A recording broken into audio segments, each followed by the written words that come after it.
이사야 40장 25절에서 31절, 구약성경 1016쪽.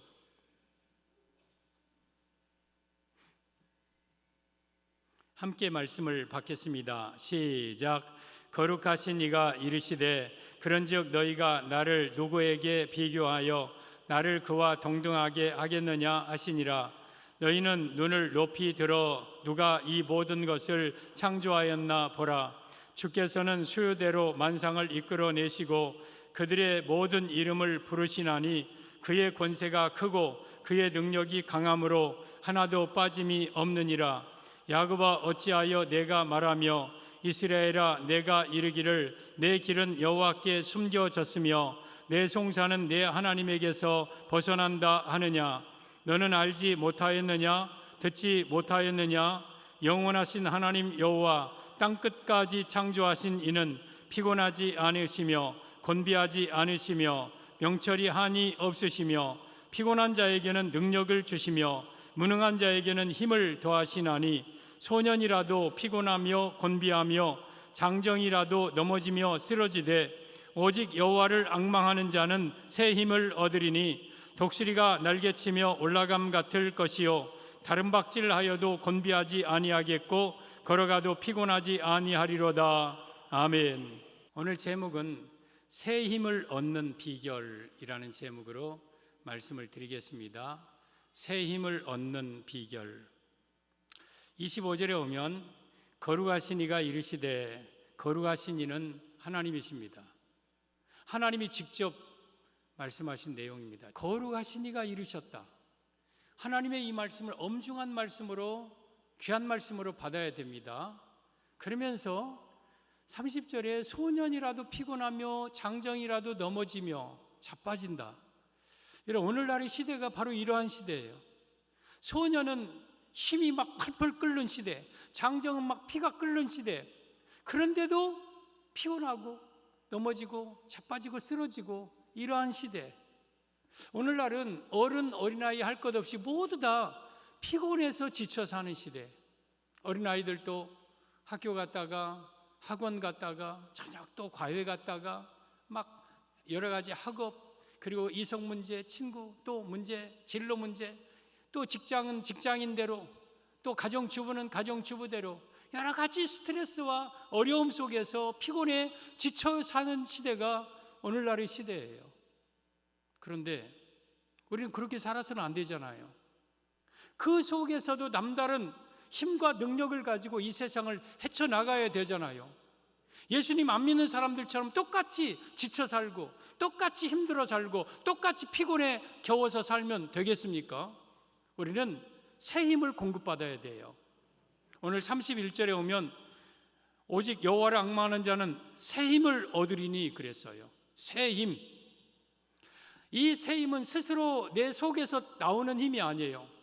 배짱으로 내가 힘을 내야지, 용기를 내야지 해서 생기는 힘이 아니라, 또 세상에서 수평적으로 나에게 주는 힘이 아니에요. 새 힘은 위로부터 하나님이 주시는 새로운 능력을 공급받아서, 날마다 끊임없는 능력을 공급받아서 이 험한 세상에서 독수리처럼 힘있게 살아가야 돼요. 그러려면 새 힘을 얻어야 돼요. 저는 오늘 어린이 주일입니다. 어른 할 것 없이 어린아이들에게도 새 힘이 필요하고 소년, 청년, 장년, 노년에게도 새 힘이 필요합니다. 우리 모두 근본 말씀을 통해서 새 힘을 얻는 그러한 우리 성도들 되기를 예수님의 이름으로 축복합니다. 오늘 제목은 새 힘을 얻는 비결입니다. 어떻게 하면 여호와께서 주시는 새 힘을 얻을까? 첫째, 내 길은 여호와께 숨겨졌다 해서는 안 됩니다. 27절에 오면 야곱아 어찌하여 내가 말하며 이스라엘아 내가 이르기를 내 길은 여호와께 숨겨졌으며 내 송사는 내 하나님에게서 벗어난다 하느냐. 내 길은 여호와께 숨겨졌어. 하나님이 나 안 봐. 내가 송사하는 거, 내가 듣는 거, 말하는 거 하나님께서 벗어났어. 하나님은 내가 말해도 기도해도 안 들어. 어찌하여 이렇게 말하느냐. 이 말씀의 의미는 새 힘을 얻는 비결 첫째, 하나님은 내 모든 형편과 처지를 알고 계심을 의미합니다. 알아야 함을 의미합니다. 사랑하는 성도 여러분, 새 힘을 얻으려면요, 하나님은 내가 하나님께 숨겨졌거나 나의 형편과 처지를 하나님이 모르거나 그런 게 아니라 하나님은 나의 형편, 나의 처지, 나의 능력을 다 알고 계신다는 것을 믿어야 돼요. 하나님은요, 여러분이 어떤 형편에 사는지, 우리 어린아이들은 얼마나 힘들게 사는지, 어른들, 청년, 성인들은 어떻게 살아가고 있는지 다 알고 계셔요. 26절에 오면 너희는 눈을 높이 들어 누가 이 모든 것을 창조하였나 보라. 주께서는 수요대로 만상을 이끌어내시고 그들의 모든 이름을 부르시나니 그의 권세가 크고 그의 능력이 강함으로 하나도 빠짐이 없도다. 그 나의 모든 형편과 처지를 아시는 하나님은 어떤 분이냐? 이 모든 만상을 창조하신 분이에요. 그리고 그것을 수요대로 이끌어내시는 분이에요. 그리고 그것들을 다 이름대로 부르시는 분이에요. 이 삼라만상 우주에 있는 모든 것들을 다 이름대로 부르시는, 지금도 창조하신, 운행하시고 통치하시고 모든 것을 세세로 다 알고 그의 아심이 하나도 빠짐이 없는 모든 것을 다 알고 계시는 하나님. 그렇다면 우리의 형편, 우리의 처지 다 하나님 알고 계셔요. 여러분의 이름을, 여러분이 어떤 상황에 살고 있는지, 어린아이들은 얼마나 힘들게 살아가고 있는지 하나님은 다 알고 계셔요. 내 사정이 여호와께 숨겨졌다 해서는 안 돼요. 어찌하여 그렇게 생각하느냐? 왜 너는 그렇게 생각하느냐? 나의 능력을 그거밖에 모르느냐? 지금 하나님이 하신 말씀이에요. 사랑하는 성도 여러분, 새 힘을 얻으려면요, 나의 모든 형편과 처지, 내 상황을 하나님은 다 알고 계심을 믿어야 돼요. 시편 147편 4절에 오면 여호와께서 하늘의 별들의 수요를 세시고 그것들을 다 이름대로 부르시는 도다. 그의 능력이 위대하며 그의 주는 위대하고 능력이 많으시며 그의 권능은 무궁하시도다. 하나님은요, 하늘의 별들의 수를 센대요. 그리고 그 별들을 이름대로 다 부른대요. 그 하늘에 있는 모든 별들이 다 이름이 있어 하나님이 부르시고, 하나님은 능력이 많으시고 권능이 크시고 그의 지혜가 무궁하신 하나님. 따라서 하나님은 여러분의 이름을 알고 여러분의 처지를 알고 여러분의 형편과 여러분의 상황을 다 알고 계시는 하나님임을 우리가 먼저 알아야 돼요. 여러분, 요한복음 10장에 오면 우리 예수님과 우리 사이를 가리켜서 예수님은 우리의 목자고 우리는 양으로 표현하고 있어요. 우리는 예수님의 양이고 예수님 우리의 목자이신데요, 3절에 오면 이렇게 말씀하십니다. 문지기는 그를 위하여 문을 열고 양은 그의 음성을 듣나니. 우리 성도들은 예수님의 음성을 들어야 돼요. 그리고 그가 자기 양의 이름을 각각 불러 인도하여 내느니라. 그 목자는 수많은 양들의 이름을 다 불러내어 인도한다. 그러면 목자는 양의 이름만이 아는 게 아니라 양의 형편과 양의 처지를 다 알아요. 14절 15절에 보면 나는 선한 목자라. 나는 내 양을 알고 양도 나를 아는 것이, 아버지께서 나를 아시고 내가 아버지를 아는 것 같으니 나는 양을 위하여 목숨을 버리노라. 하나님과 예수님은 한 분이면서 서로를 알아요. 예수님은 하나님을 알고 하나님은 예수님을 알고 있듯이 나는 내 양을 알고 양도 나를 안다. 우리 하나님이 예수님을 정확하게 알듯이 예수님은 여러분의 삶을 정확하게 알고 계셔요. 여러분, 양은 울음소리로 자기 의사를 표현합니다. 양의 울음소리 매, 매, 어떤 때는 매, 매, 매, 매, 매, 매, 매, 비슷한 것 같죠? 근데요, 목자는 내 양이 지금 위기에 처해 있구나, 내 양이 지금 어디에 빠졌구나, 아니면 배고프구나, 어디 아프구나, 지금 외롭구나, 지금 길을 잃었구나, 아니면 행복하구나, 이 소리를 듣고 다 하는 거예요. 여러분들의 신음소리까지도 다 알아요. 여러분의 형편과 처지를 하나님은 다 눈동자처럼 보고 계셔요. 따라서 새 힘을 얻으려면 하나님은 나의 모든 형편과 처지를 다 알고 계신 그 하나님께 여러분의 인생을 맡기는 거예요. 내가 내 힘으로 내 능력으로 이 세상을 헤쳐나가는 게 아니라 하나님께, 나의 모든 것을 알고 계신 하나님께 나의 삶을 맡기는 거예요. 요한복음 5장에 보면 베데스다 연못이라는 연못이 있어요. 이 예루살렘에 양이 들어오는 양문 곁에 연못이 있어요. 그 연못 가에 행각, 정자 5개가 있는데 거기에 많은 각색 병든 자들이 와 있어요. 왜 그러냐면 천사가 가끔 내려와서 그 물을 확 한번 움직이는데 어떤 병에 걸렸든지 가장 먼저 뛰어드는 사람은 병이 나아요. 그러니까 오늘 또 기대감을 가지고 오늘 내가 천사가 내려오면 내가 뛰어나가서 이 병을 고쳐야 되겠다고 수많은 병자들이 행각에 모여서 그 물의 동함을 기다리고 있는 거예요. 베데스다 연못은 자비의 집, 교회를 뜻하는 거예요. 말씀이 모여있는 곳, 은혜가 모여있는 곳, 교회예요. 그리고 행각 5에 있는 우리 환자들은 영육간의 아픔을 가지고 있는 우리 성도들을 가리키는 거예요. 그래서 이곳에서 치유받으려고, 회복되려고 전 여러분들이 이 교회를 통해서 여러분의 영육간의 모든 문제가 다 회복되고 치료되기를 바랍니다. 그런데 그 연못가에 예수님이 오셨어요. 이 교회에 예수님이 오심을 의미합니다. 오셔서 많은 환자들이 있는데 그 다른 환자보다 가장 오래된 병자가 누워있는 걸 봐요. 38년 된 병자예요. 38년 동안 누워있는 중병 환자에게 예수님은 찾아가셔서 예수님이 이렇게 그에게 말씀하십니다. 요한복음 5장 5절 6절을 보면 거기 38세 된 병자가 있더라. 예수께서 그 누운 것을 보시고 병이 벌써 오래된 것을 아시고 이르시되 내가 낫고자 하느냐? 여러분, 이 지금 38년 된 병자는요, 예수님 나 좀 고쳐주세요, 예수님 내가 38년 동안 누워있어요, 나 너무 힘들어요, 나 너무 괴로워요 하지 않았거든요. 근데 예수님은 그에게 찾아오셨어요. 그리고 병이 누운 것을 보셨어요. 병이 벌써 오래된 것을 예수님이 아셨어요. 그리고 그 속에 낫고자 하는데 나을 수 없는 그 마음속에 있는 열망을 보셔서 내가 낫고자 하느냐 하셨어요. 사랑하는 성도 여러분, 이 베데스다 연못 당시에는 언제 내려오는 천사 막연하게 기다려야 되고 물이 움직여도 가장 먼저 뛰어드는 사람 한 사람만 고침받아요. 근데 오늘날은 그러지 않아요. 오늘 이곳에 하나님의 말씀이, 하나님의 은혜가 강수처럼 흘러 넘칠 때에 여러분 모두가 그 은혜 속에 뛰어들어, 그 말씀 속에 뛰어들어 여러분의 영육간의 삶의 문제가 다 치유되고 회복되는 역사가 있기를 바랍니다. 그런데 그럼에도 불구하고 뛰어들 힘조차 없는 38년 된 병자가 있었어요. 뛰어들 엄두도 못 내고 포기한 상태.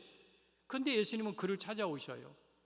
여러분들이 예수님 앞에 나오기 힘들면, 여러분들이 예수님 앞에 나올 용기가 없고 너무 지쳐 있으면 예수님이 여러분을 찾아가 주십니다. 베데스다 연못에만 나오면 돼요. 그러면서 여러분이 누운 걸 보시고 여러분의 병이 벌써 오래된 것을 아시고 여러분의 마음속에 모든 마음 아픔을 보시고 내가 낫고자 하느냐 하면서 그에게 보시고 아시고 끝나는 게 아니라 내가 내게 말하노니 내 자리를 들고 일어나 집으로 가라 하자 그 환자가 벌떡 일어납니다. 그리고 38년 된 병자를 다 벗어버리고 건강하게 집으로 가는 내용이 요한복음 5장에 나옵니다. 성도 여러분, 예수님은 여러분의 형편과 처지를 알고 보고 끝나는 게 아니에요. 여러분의 삶의 문제를 해결해 주시는 분이 예수님이셔요. 여러분의 아픔을 치유해 주시는 분이 예수님이셔요. 따라서 여러분의 모든 아픔과 치유, 환경 우리 주님께 맡기시고 예수님 앞에 치유받고 회복되는 역사가 있기를 바랍니다. 오늘 27절에 내 길은 여호와께 숨겨졌으며 내 송사는 여호와께서 벗어난다. 내가 하나님께 기도해도 소용없고 하나님은 내 아픔을 보지도 못한다. 그럴 때 네가 어찌하여 그렇게 말하느냐, 어찌하여 그런 생각하느냐 하고 여러분 어쩌면 전능하신 거룩하시니까 약간 화를 내십니다. 왜? 너 내 능력을 그렇게 못 믿느냐? 내가 너의 아픔도 치유할 줄 모르는 사람으로 알고 있느냐? 나는 창조하신 분이고 수요대로 만상을 이끌어내시는 분이고 그 모든 것을 이름을 아시는 분이다. 나는 명철이 한이 없다. 나는 곤비하지 않는다. 사랑하는 성도 여러분, 우리가 새 힘을 얻으려면 하나님은 여러분의 형편과 처지, 아픔을 다 알고 계시고 그 하나님은 여러분의 문제를 해결해 주실 수 있는 전능하신 하나님이심을 믿을 때에 우리 하나님은 위로부터 새 힘을 공급해 주셔요. 따라서 여러분의 삶을 맡기세요. 여러분의 힘으로 이 세상 헤쳐나가려고 하지 말고 여러분의 가정을 맡기고 자녀 맡기고 또 여기 자녀들은 내 인생을 맡기고 내 사업을 맡기고 내 모든 것, 하나님 나는 부족합니다. 하나님 전능하신 하나님께 내 인생을 맡깁니다. 나의 모든 형편과 처지를 알고 계시는 하나님께 내 인생을 하나님의 손에 올려드리오니 하나님 나의 인생을 주관하여 주옵소서. 하나님께 맡기세요. 여러분들이 몸부림치려고 하지 마십시오. 여러분들이 해결하려고 하지 마십시오. 하나님께 모든 걸 맡기세요. 하나님은 여러분의 모든 삶을 알고 해결할 능력이 있는 전능하신 하나님이십니다. 새 힘을 얻는 비결 첫째, 내 길은 여호와께 숨겨졌다 해서는 안 된다. 하나님은 내 모든 형편과 처지를 알고 계심을 믿어야 되고 그분께 여러분의 인생을 맡길 때에 새 힘을 얻습니다. 새 힘을 얻는 비결 둘째, 하나님은 피곤한 자에게 능력을 주시는 분임을 알 것. 피곤한 자에게 능력을 주시는 분임을 알 것. 29절입니다. 피곤한 자에게는 능력을 주시며 무능한 자에게는 힘을 더하시나니 하나님은 피곤한 자에게는 능력 주십니다. 무능한 자에게는 힘을 주십니다. 이걸 알아라. 이 말씀의 의미는 하나님은 능력 주시는 분임을 알아야 함을 의미합니다. 새 힘을 얻는 비결은 하나님은 나에게 능력 주시는 분이다. 나에게 능력 주시는 분은 어쩌면 오직 하나님, 유일한 하나님밖에 없다. 나는 하나님의 능력을 받아야 된다. 우리 성도들은요, 힘이 필요해요. 능력이 필요해요. 이 험한 세상에서 살아가기 위해서, 모든 환난을 이겨내기 위해서 우리는 힘이 필요하고 능력이 필요한데, 근데 우리는 너무 피곤해요. 우리 힘이 없어요. 무능해요. 그러한 자에게 힘을 주시고 능력을 주시는 분이 하나님이라는 거예요. 사랑하는 성도 여러분, 하나님은 여러분에게 힘을 주십니다. 능력을 주시는 분입니다. 그러면 그 하나님은 28절에 뭐라고 말씀하십니까? 너는 알지 못하였느냐, 듣지 못하였느냐? 영원하신 하나님 여호와 땅끝까지 창조하신 여호와는 피곤하지 아니하시며 곤비하지 아니하시며 명철이 한이 없으시며, 하나님은요 피곤하지 않으시는 분이에요. 하나님은 곤비하지 않으시는 분이에요. 하나님은 명철과 지혜가 한이 없이 많으신 분이에요. 피곤한 자에게는 힘을, 능력을 주시는 분이고 무능한 자에게는 힘을 충분히 주실 수 있는 능력과 지혜와 권능이 하나님에게는 있고, 그 하나님을 바라보는 자, 하나님을 의지하는 자에게 그 능력을 주셔요. 따라서 우리는 하나님으로부터 새 힘을 얻고 능력을 얻는다는 걸 믿어야 돼요. 여러분에게 능력을 주시는 건요, 세상의 돈이 아니에요. 세상의 권세가 아니에요. 이런 것들은 물거품과 같아요. 푸르하고 비누 거품으로 푸르하고 막 하면 부글부글 막 끌어오르는데 바람 한번 훅 불면 이거 다 날아가는 것들. 이 세상에 주는 힘들은 그래요. 그러면 내가 스스로 능력을, 그래 내가 힘을 내야지, 내가 능력을 내야지, 내가 막 하면서 배짱, 아니면 내 스스로의 어떤 그러한 긍정적인 마인드, 이것으로 힘을 얻습니까? 이 또한 진정한 힘이 아니에요. 진정한 힘은요, 위로부터 전능하신 하나님께서 주시는 힘을 공급받아야 돼요. 끊임없이 공급받는 힘을 얻어야 돼요. 그래서 이 피곤하고 험하고 넘어지며 쓰러지는 이 세상에서 우리 성도들은 날마다 힘을 공급받고 끊임없는 위로부터 능력을 공급받아서 피곤치 아니하고 곤비하지 아니하고 힘있게 걸어가고 살아가는 우리 성도들 되기 위해서는 전능하신 하나님께 힘과 능력을 공급받아야 돼요.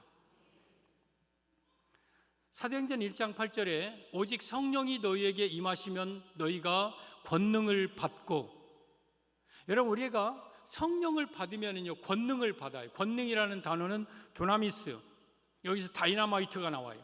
TNT, 폭발적인 힘. 우리가 여러분 성령을 받고 예수님을 믿으면요 내 안에 이런 폭발적인 힘이 생겨요. 그래서 사람들은 여러분을 향하여서 저 사람 달라졌어요. 저 사람 예전에는 늘 힘이 없이 막 지쳐갖고 피곤에 쌓여 살던 사람이 요즘에는 저 사람 달라졌어요. 힘이 있어요. 저 능력이 뭔가 저 안에 뭐가 있어요. 그러면서 우리의 힘을 세상이 볼 수 있도록 우리 하나님으로부터 능력을 받아야 돼요. 그 능력은 하나님이 주시는 거예요.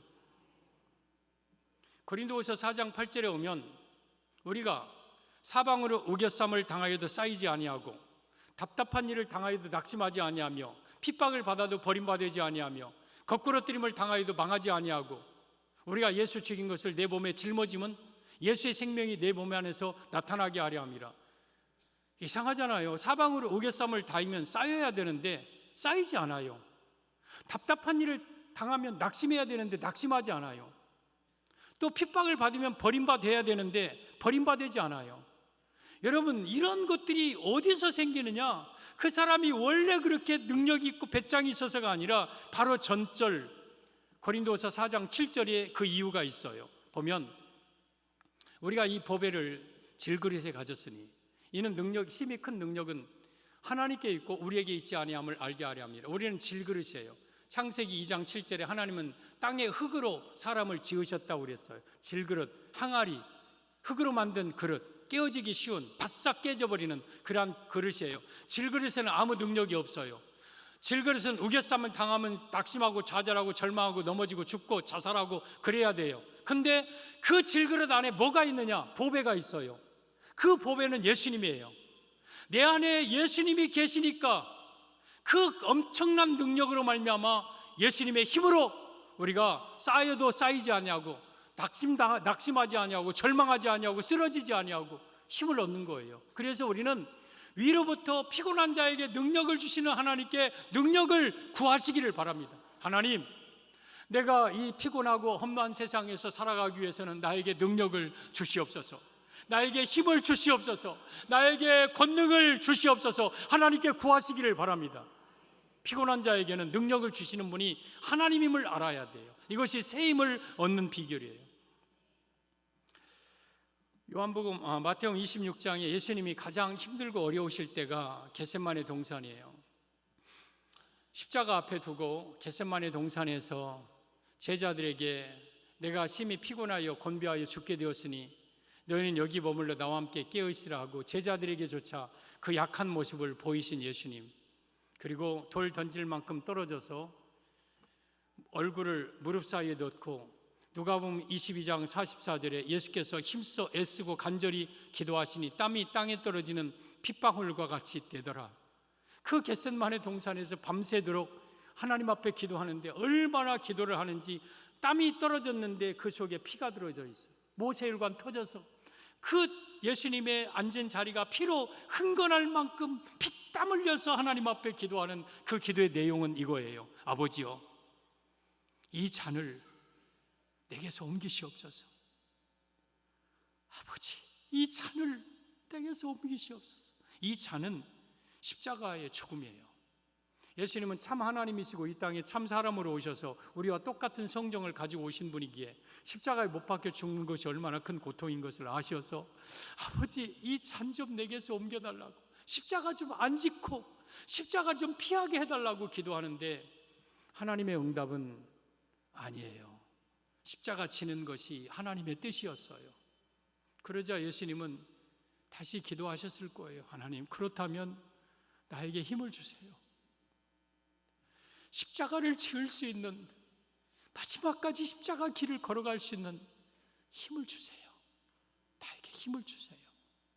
그리고 일어나 가자, 나를 파는 자가 가까이 왔느니라 하고 이 검과 몽치를 든 무리들에게 잡혀서 안나스, 가야바, 헤롯, 그리고 빌라도 법정에서 사형 선고받고 십자가의 길 걷고 그리고 골고다 언덕에서 우리를 위하여서 십자가에 못 박혀 죽으시고 구원을 이루셨어요. 여러분, 예수님이 그 가장 절체절명의 어려운 순간 우리 하나님께 힘을 구합니다. 하나님께 능력을 구합니다. 우리도 마찬가지예요. 우리가 이 세상 살아가는 동안 여러분의 힘으로 어떻게 이 세상을 삽니까? 하나님께 능력을 구하세요.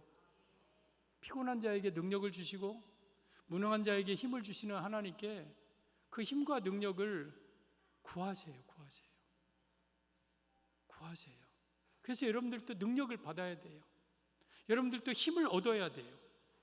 바울이 전도자로 살아가면서 얼마나 많은 고난과 환난을 당합니까? 유대인에게 40에 하나 가운 매를 또 5번 맞고 3번 태장으로 맞고 1번 돌로 맞고 3번 파선하고 일주일을 깊은 바다에 지내면서 또 3번 파선하고 줄이고 애쓰며 목마르고 바다 위험, 동족의 위험, 강도의 위험, 또 이방인의 위험, 또 여러 가지 시대의 위험 당하고 또 춥고 굶주고 헐벗고 줄이고 자지 못하고 여러 번 매맞고 그 엄청난 고통을 당하면서도 바울이 그러한 모든 고통을 이겨낸 것은 하나님으로부터 힘을 얻었기 때문인데, 우리 바울이 빌립보 4장 12절에 보면 이런 고백을 합니다. 내가 어떠한 형편에든지 자족하기를 배웠나니 나는 비천에 처할 줄도 알고 풍부에 처할 줄도 알아 모든 일에 배부르며 배고픔과 풍부와 궁핍에도 일체 비결을 배웠노라. 내게 능력 주시는 자 안에서 내가 모든 것을 할 수 있느니라. 사도 바울은요, 내게 능력 주시는 자라고 표현을 합니다. 사도 바울에게 하나님이 능력을 주셨어요. 비천에 처할 줄도 알고 풍부에 처할 줄도 알고 또한 배고픔과 궁핍과 모든 것을 행할 수 있는 능력을 받았어요. 그러기에 그 엄청난 고난을 이기고 교회를 세우고 여러분 십자가의 복음을 전했던 거예요. 사랑하는 성도 여러분, 우리는 위로부터 능력을 받아야 돼요. 능력 주시는 우리 하나님께 능력을 받아야 돼요. 어린아이든 소년이든 청년이든 장년이든 노년이든 능력을 받아야 돼. 그러면 위로부터 임하시는 그 능력을 구하시기를 바랍니다. 역대하 16장 11절에 여호와와 그의 능력을 구할지어다. 여호와를 구하고 여호와의 능력을 구할지어다. 여호와의 능력을 구할지어다. 아버지여 나에게 능력을 주시옵소서. 아버지여 힘을 주시옵소서. 내가 피곤하나이다. 내가 무능하나이다. 나에게 힘을 주시옵소서. 나에게 능력을 주시옵소서. 위로부터 임하시는 능력을 주시옵소서. 구하시기를 바랍니다. 하나님은 여러분에게 능력 주십니다. 하나님은 여러분에게 힘을 주십니다. 새 힘을 얻는 방법, 첫째는 나의 모든 사정이 숨겨졌다 하지 마십시오. 하나님은 여러분의 형편과 처지를 다 보고 알고 계셔요. 그리고 피곤한 자에게는 힘을 주시고 능력을 주시는 분이 하나님을 알아야 돼. 나에게 힘을 주시고 하나님은 지금도 능력을 주시는 줄 알고 그 힘과 능력을 하나님께 구하시기를 바랍니다. 새 힘을 얻는 비결 셋째, 여호와를 앙망해야 합니다. 31절 보면 오직 여호와를 앙망하는 자는 새 힘을 얻으리니 독수리가 날개치며 올라간가 들 것이요 다른 박질하여도 곤비하지 아니하겠고 걸어가도 피곤하지 아니하리로다. 새 힘을 얻는 방법 셋째는 여호와를 앙망하라. 저 앙망하라는 단어가 카와라는 단어입니다. 소망하다, 기대하다, 바라보다 뭐 이런 거예요. 그러면 새 힘을 얻는 방법 셋째, 하나님을 바라보며 살아야 됩니다. 예수님을 바라보며 살아야 함을 의미합니다. 여러분이요, 이 땅에 사는 날 동안 여러분의 영적 시선으로 예수님을 바라보고 사십시오. 그러면 예수님으로부터 끊임없는 새 힘이 공급될 겁니다. 끊임없는 새 힘이 공급받을 겁니다. 그 결과 독수리가 날개치며 올라간 것 같을 것이요. 독수리는 하늘의 제왕입니다. 이 땅에 많은 새들이 있어요.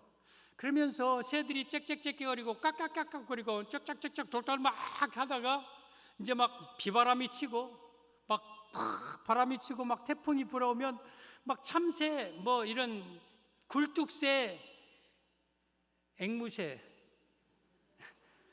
이런 것들은요 짹짹짹짹짹 아이고 태풍 분다 야 비 온다 빨리 들어가라 짹짹짹짹짹 하면서 호들갑 오도방정 다 떨고 집 속으로 다 들어가. 근데요 독수리는 안 그래요. 독수리는 높은 가지에서 비바람 쳐도 가만히 있어요. 흔들려도. 그러다가 더 큰 센 기류가 바람이 불면 팍 날아오릅니다. 날아오라. 저 태양을 향하여서 독수리가 올라가듯이 팍 올라가요. 이 밑에 새들은 저 독수리 저거 어떻게 날아가지? 여러분, 독수리는 하나님이 주신 새 힘이 있어요. 우리가 이 땅에서 험한 세상에서 사람들처럼 오도방정 떨고 주권이 사느냐 하지 않고 그 험한 길을 뚫고 그 환난을 이겨내고 그 모든 피곤함과 무능함을 물리치고 새 힘을 얻어서 살아갈 때 세상 사람들은 여러분을 향하여서 독수리 같다고 볼 겁니다. 와, 예수 믿는 사람들은 다르구나. 우리 성도 여러분, 우리는 새 힘을 얻어서 독수리 날개치며 올라간가 될 것이요 걸어가도 피곤하지 아니하고 다른 박질하여도 곤비하지 않는 인생. 저는 여러분들이 그런 인생이 되었으면 좋겠어요. 이 땅에서 사람들이 다 피곤해서 넘어지며 쓰러지며 자빠지고 있지만 우리는 새 힘을 공급받아서 피곤하지 아니하고 날마다 능력을 공급받고 그리고 지치고 피곤하고 하지 않는 인생. 이러려면 새 힘을 공급받아야 돼요. 여호와를 앙망할 때에, 예수님을 바라볼 때에. 그래서 우리의 시선은 환경 바라보지 말고 내 자신의 능력도 바라보지 말고 형편도 바라보지 말고 오직 예수님께 내 시선을 고정시킬 때에 예수님으로부터 새 힘을 내가 날마다 공급받아서 독수리 같은 성도들이 되는 거예요. 요한복음 11장에 오면 나사로가 죽었어요. 하루 이틀 사흘 나흘 됐어요. 그 나라는 더운 나라이기에 바로 장례를 치르고 나흘 정도 되면 이미 시체가 상당히 부패되어 있었어요. 예수님께서 많은 사람들과 함께 나사로의 무덤 앞에 섭니다. 돌을 옮겨 놓아라. 그러자 옆에서 선생님, 죽은 지 나흘 되어서 벌써 냄새 나나이다. 옮겨 놓아라. 그리하면 너희가 하나님의 영광을 보리라. 그때에 그 돌을, 무덤 문을 가로막고 있는 돌을 꽉 굴려냅니다. 그러자 거기서 썩은 냄새가 썩은 냄새가 팍 나와요. 아이고. 그때 예수님께서 눈을 들어 우러러 아버지 하나님을 바라보십니다. 이 요한복음 11장 41절입니다. 눈을 들어 우러러 보시고 아버지여, 내 말을 들으신 것을 감사하나이다. 지금까지 항상 내 말을 들으신 것을 내가 알았사옵나이다. 그러나 이 말씀하옵는 것은 둘러선 무리를 위함이니 내가 아버지께서 나를 보내신 것을 저들로 알게 하려 함이니이다 하고 무덤을 향하여서 나사로야 나오너라. 그때 무덤 안에서 나사로가 걸어서 나옵니다. 걸어서 나와요. 와, 나사로가 살았어. 풀어놓아 다니게 하라. 그리고 배로 풀어놓아서 건강한 나사로를 그의 가정에 줍니다. 여러분, 무덤, 이미 죽은 지 나흘 되는 시체 썩어나가는 절망적인 상황, 병든 것도 아니고 이미 죽었던 상황, 끝나는 상황, 이런 상황 앞에서 예수님은 눈을 들어 하나님을 바라봤어요.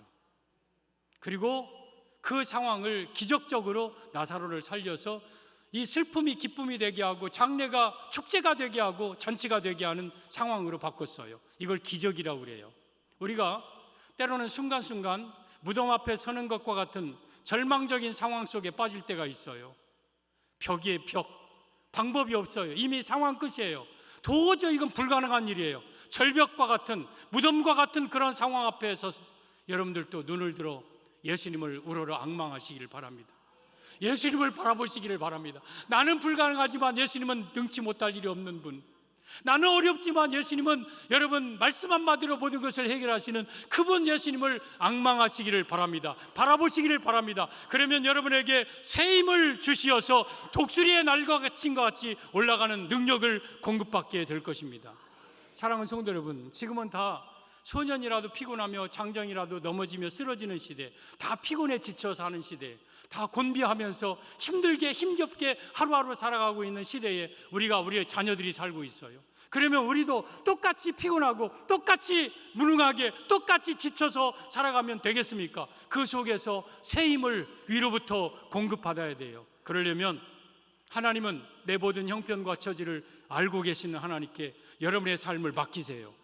그리고 하나님은 피곤한 자에게 능력을 주시는 분임을 믿고, 하나님, 내가 이 모든 상황을 이길 수 있는 능력을 주시는 분은 오직 하나님 한 분이신 줄 믿고 그분 예수님을 바라보십시오. 사모하십시오. 기대하고 예수님을 바라보십시오. 그러면 위로부터 새 힘을 끊임없이 공급받아서 독수리와 같은 성도들이 되게 하실 것입니다. 저는 여러분들이 힘을 내시기를 바랍니다. 피곤하지 않기를 바랍니다. 날마다 능력을 공급받고 새 힘을 공급받아서 능력 있는 이 세상 살아가기를 예수님의 이름으로 축복합니다.